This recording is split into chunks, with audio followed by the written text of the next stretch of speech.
The King of Fighters 94, the first of the KOF series. That is if you exclude the Fatal Fury game with the subtitle being King of Fighters. But does it still hold up?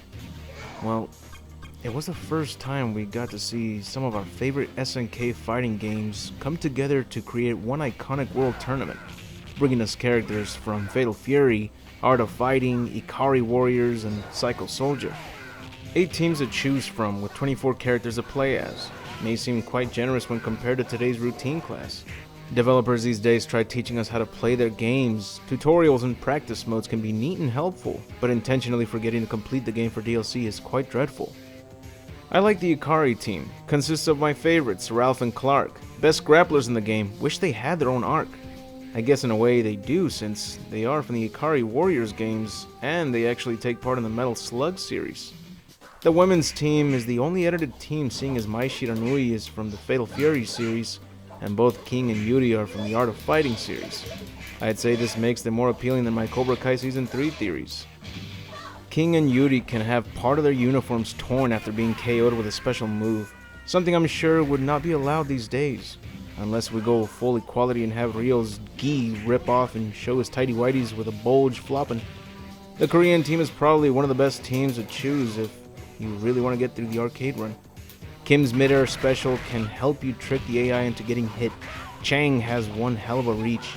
He deals a good amount of damage and works best when he's against the wall. And Choi, that little annoying Freddy Krueger lookalike would be your worst nightmare, seeing as he can bounce all over the place with that exceedingly high jump he's got.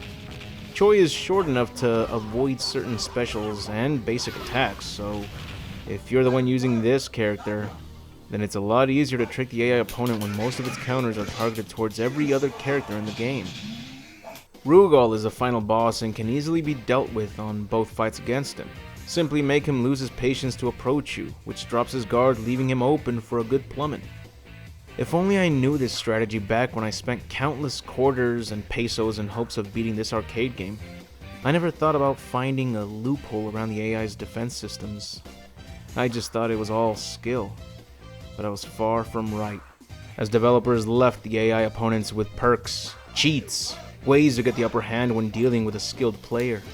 No matter how much practice you got, it wouldn't make a difference when the computer opponent is programmed to counter mid-air attacks, projectiles, and grabs without recovery frames. But no computer is perfect. That's why you find its weakness. For this game, I found grappling moves and basic throws to be quite useful. Footsies can be a lot of help, as well as quick jabs. We should call those fisties.